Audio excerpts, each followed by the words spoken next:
Up to now, in the previous lessons, we have discussed various mechanisms of reactions, and let us look at this diagram here to summarize what we have done up to now and how we are going to move on from now on. So generally, organic compounds can be classified into two big classes, the saturated and unsaturated compounds. Now, both saturated and unsaturated compounds can be either hydrocarbons, which means they consist only of hydrogen and carbon, and other species which have extra atoms which are not carbon or hydrogen, like oxygen or nitrogen. We can call them heteroatom compounds. And the same with the unsaturated lot can also be split into hydrocarbons and heteroatom compounds.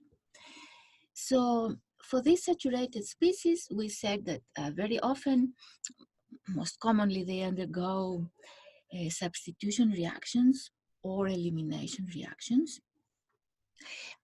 Not only these reactions, not only substitution and elimination, they can undergo other reactions too, like, for example, they can be oxidized, they can combustion reactions. But these are the type of reactions that we have discussed, or we are going to discuss the mechanism of how they happen. On the other hand, in the unsaturated lot, which consists again of hydrocarbons or heteroatom compounds, these undergo primarily addition reactions. Very rarely they can undergo elimination reactions, we said, but we're going to concentrate on the addition reactions. So we have done the mechanism of addition reactions. Now, up to now, we have done substitution reactions, the mechanism of substitution reactions. We have seen it in the form of the nucleophilic substitution reactions, and we have seen, let's write down nucleophilic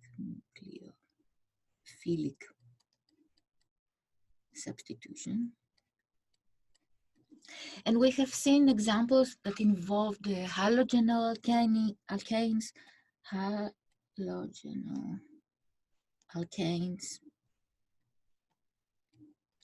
We have seen some examples with alcohols, and of course some alkanes. Because in the saturated hydrocarbons, well, we discussed alkanes really. All right, so we have seen the examples of nucleophilic substitution from the substitution reactions with this type of players that were involved. And we have seen that into this type of compound, we have added items like hydrogen halides or halide molecules, or things that were negative ions like a cyanide ion or hydroxide ion. We have also seen substitution involving just neutral molecules like the ammonia especially, which was a little bit more complex. The same could be done with water and so on.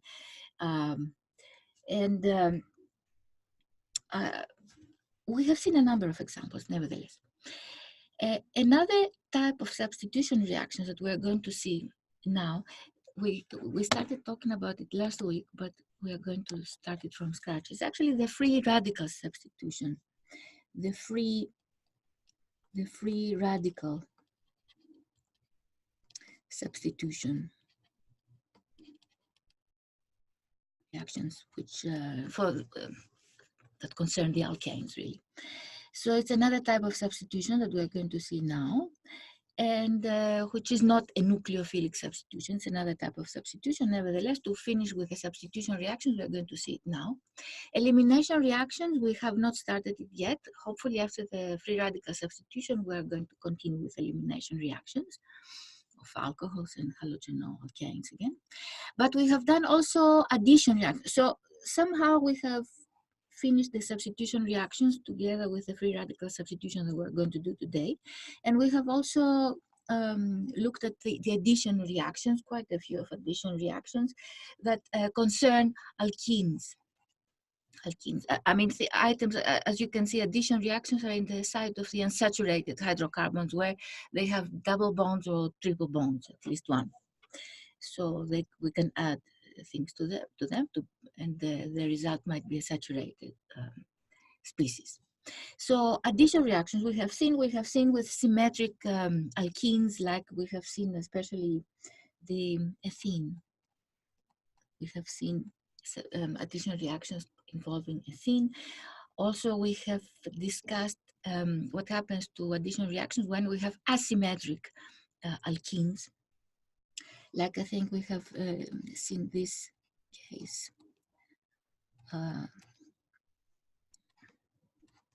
2, 4, and another one here. Of this propene, 1-propene.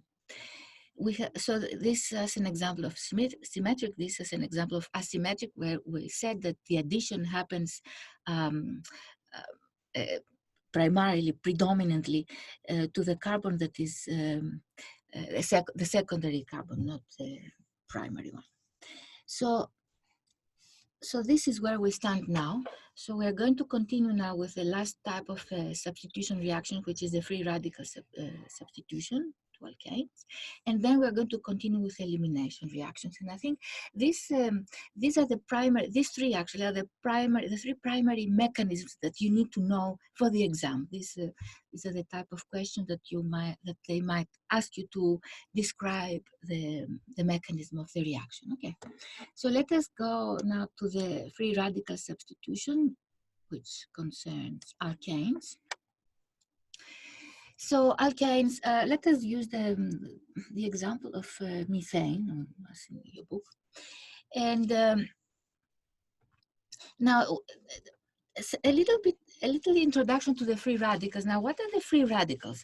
Free radicals are species that have 1 unpaired electron. Like, for example, if we look at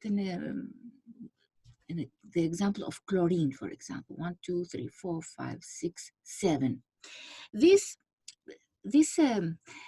species here, you see there is an unpaired electron here. This is actually now a free radical. We call it a free radical, and the free radicals have the property of being very reactive. They are highly reactive species, the free radicals.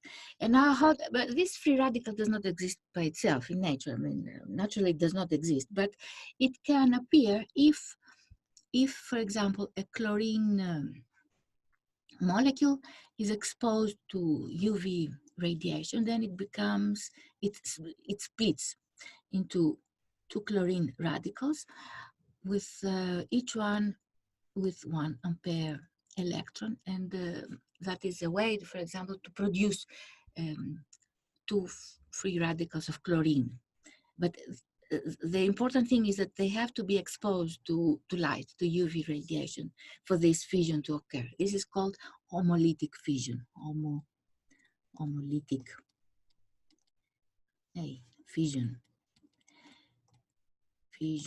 that results in a pair of electrons being split into 2 species. One electron of the pair goes to each of these atoms, and we call them free radicals. Now these are, we said, sorry, highly reactive species, and they can attack other molecules, including molecules of alkanes, which normally are very unreactive.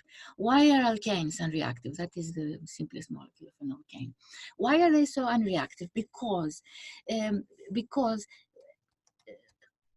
they have those bonds between carbon and hydrogen, and other alkanes have also, this pen doesn't always, other alkanes like ethane, for example, have also bonds between, they have carbon-carbon or carbon-hydrogen bonds. So both these type of bonds, carbon-hydrogen and carbon-carbon, are quite strong bonds, so it's not easy to break them. So they, and what else can we say here about the alkanes?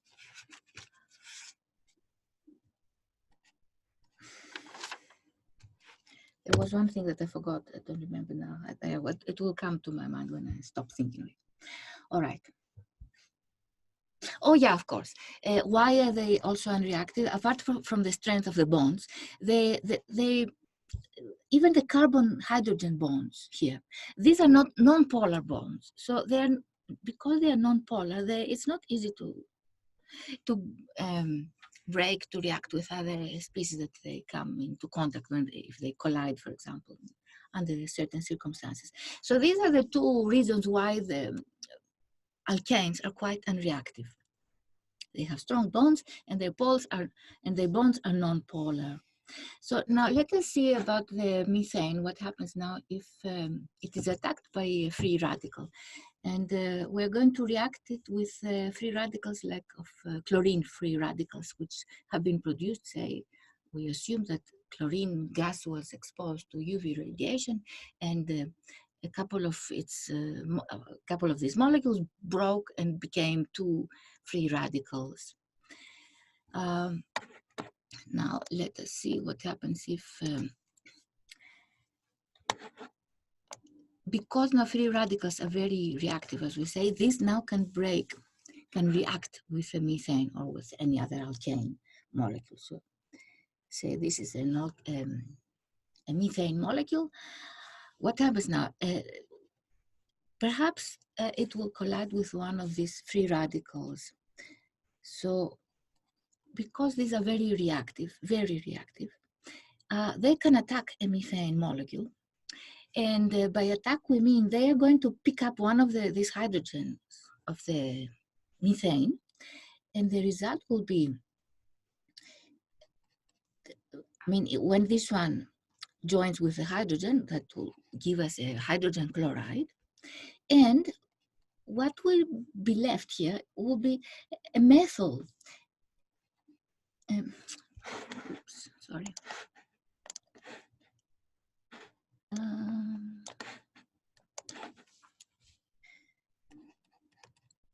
The remaining of the methane will be a methyl free radical. A methyl free radical. Now this one, being a free radical, is also very reactive. And it can attack other neutral things. Like, for example, it can join with another chlorine molecule. So let's see what happens if it joins with a chlorine molecule. It can attack a chlorine molecule, in other words. So let's see, this free radical attacks a chlorine molecule. And it will pick up one of these chloride ion. And the result will be that one of the chlorines here will be attached to the methyl radical here. And what will remain is another chlorine radical. So this way, you see that the chlorine radicals here start increasing in the mixture of methane and chlorine gas. And this chlorine radical now will attack another methane molecule or another, or even one of these molecules. It can attack another neutral molecule and produce new free radicals. So as we see, this kind of reaction has lots of steps. The first step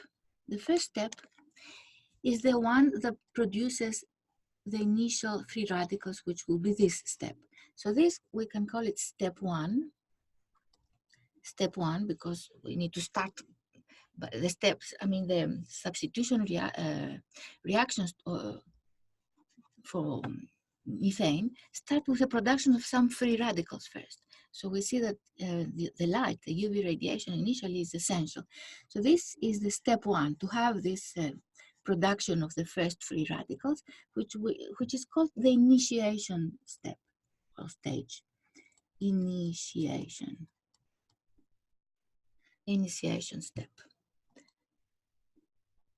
Now, once we have the free radicals and these free radicals start attacking neutral molecules like here, the methane molecule, and the methane molecule attacked by a chlorine radical produces hydrogen chloride and another methyl radical, another type of radical. And then this radical will attack something else, another neutral atom of chlorine, and it will produce a chloromethane here and another free radical, and so on and so forth. We have all these radicals now introduced to our system, and these attack neutral molecules, and they make other new molecules. So it's a number of steps that happen here, and therefore this can be considered as the second step in the process,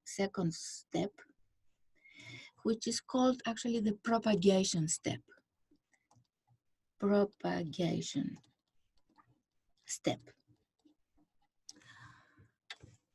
And through the propagation step, in other words, we have new species formed, new molecules, neutral molecules like this one, and also new types of radicals. So we have a mixture of various molecules there and various radicals. We can write more reactions here. For example, one of these radicals can attack one of these molecules now, like a chlorine radical attacking one of this type of neutral molecules. What will happen? It might form a dichloromethane, and what else will remain there? No, that's enough. So we have all sorts of molecules happening, and these neutral molecules can be attacked by other free radicals, and this way the reaction proceeds. And but the thing is that the products are not like one specific product. I mean, after many steps here, we could have equally well something that has just one chlorine there, the others would be hydrogens, in other words, chloromethane, or we could have another species with two chlorine atoms attached, like this one, dichloromethane, or even one with three chlorine atoms, or even four, trichloromethane or tetrachloromethane. All these products are possible out of this propagation step, the second step, in other words. Now, because these are not like particular results out of the propagation step, but one thing we can say for sure, that there are all sorts of free radicals formed out of this step.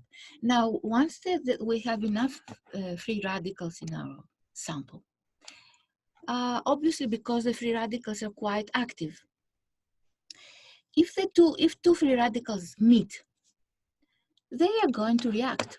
And once they react, the product will be just one single product, which will be a neutral molecule. So what type of neutral molecules we can have out of this type of reactions of free radicals? Now, actually, we're going to the third step, where we have enough radicals and they start to eliminate one another. So in this third step, actually, we have the termination step. It's called the termination step, where free radicals join together and they produce neutral molecules, and they disappear and they reduce again until there is nothing left. So for example, we could have a methyl free radical reacting with a chlorine free radical. What would be the result? That would be a chloromethane, isn't it? Or we could have two chlorine radicals reacting, and the result would be a chlorine molecule, again a neutral molecule. Or what other combination could have? We could have two of these reacting, two of these methyl radicals reacting, and the result would be again a neutral molecule, ethane in this case, and so on. So in other words, finally, the free radicals will start eliminating one another until there is nothing left, and then the reaction stops. Now, once this reaction stops, obviously there will be some molecules there which will be sorts of types of chloroalkanes, isn't it? Like this type, like either with one halide or with two most common products, but also tri-halides or even tetra methane molecules and so on, in this case of methane. So this is a way, in other words, to produce, to make chemical reactions out of alkanes, substitution reactions to produce halogen alkanes out of the alkanes, which otherwise wouldn't react. But we need the light first. And remember, this type of reaction has 3 steps. The first is the necessity of the light to produce the free radicals. Then the free radicals go berserk and they react with all sorts of neutral molecules, and even they react with new molecules that are formed during the first reactions. And finally, when there are enough radicals, we go to the 3rd step where they start eliminating one another until there are no radicals left. And but then we end up with a mixture that has all sorts of types of compounds, like look at this type of compounds, plus previous molecules that probably were formed, like dichloromethane and so on. What am I writing there? 22. Dichloromethane or trichloromethane and so on. All right. So this is enough now. This is how the substitution reactions happen in the alkanes. So, okay, now, so this free radical substitution of alkanes is part of these substitution reactions. Now, the next thing is the elimination reactions. The last thing, the last mechanism to discuss is the elimination reactions. And there are 2 types of elimination reactions that we need to know. You need to know for your exam especially. And these are elimination of in alcohols and halogenoalkanes. So when you go to the chapter that describes the halogenoalkanes, you're going to find elimination reactions. And also if you go to the chapter of the alcohols, which is I think next chapter after that, you're going to find again elimination reactions, but be careful with the alcohols. They call them dehydration reactions. Dehydration, simply because because of the removal of one molecule of water out of an alcohol. That's why it's called dehydration, but this is an elimination reaction. So we can how long do we can discuss quickly an elimination reaction of alcohols, which is easy, I think. For example, obviously we have to start with an alcohol. Okay, say that we have an ethanol, which is the most common alcohol, perhaps. 1, 2, 3.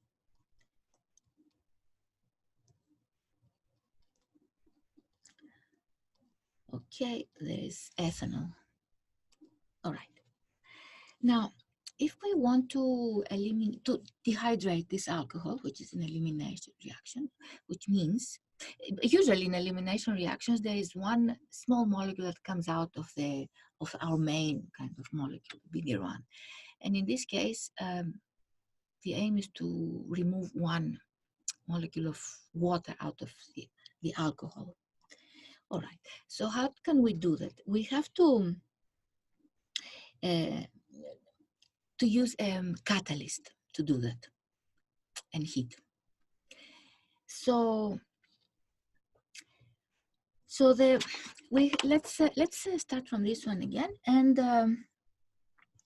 say that we have a catalyst of it could be phosphoric acid or it could be sulfuric acid. It doesn't matter, as long as we need something that has some protons, some hydrogens. All right. So okay, that will be the catalyst. Which means at the end of the day, after the reaction, after the dehydration of the alcohol, the catalyst will not be reduced or changed. That is why we call it a catalyst, but it does play a role in the dehydration of the alcohol. So let's say now, okay. So remember that the hydroxide group here has, maybe actually, sorry, let me write it down there. It's easier for us to show its pair of electrons. Let's make this hydrogen and let's keep the hydroxide here. You see the hydroxide has a pair of electrons. So what happens now? Once we have the acid, the acid now has protons from the acid catalyst. Like remember, this could be phosphoric acid, or it could be also sulfuric acid. Doesn't matter. Both the same cases, the same thing, the same thought. So a lone pair on the oxygen here from of the hydroxide forms a dative covalent bond with this proton from the catalyst. So what do we have here? There, we can show it like that.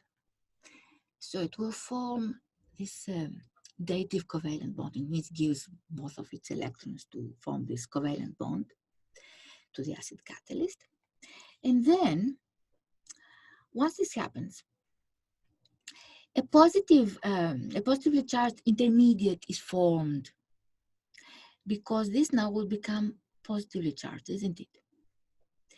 And now the pair of electrons between carbon and oxygen, this one, is attracted to the positive charge of the oxygen, isn't it? So this, the pair of electrons from here is attracted to this oxygen, and causes this bond here to break. I hope this diagram is not too complicated. So it causes this bond to break. So once this hydroxide bonds with a proton from the catalyst, remember this pair of electrons is attracted to the oxygen because this part became positive once it attracted the proton. So this pair of electrons is attracted to the oxygen, and this bond breaks.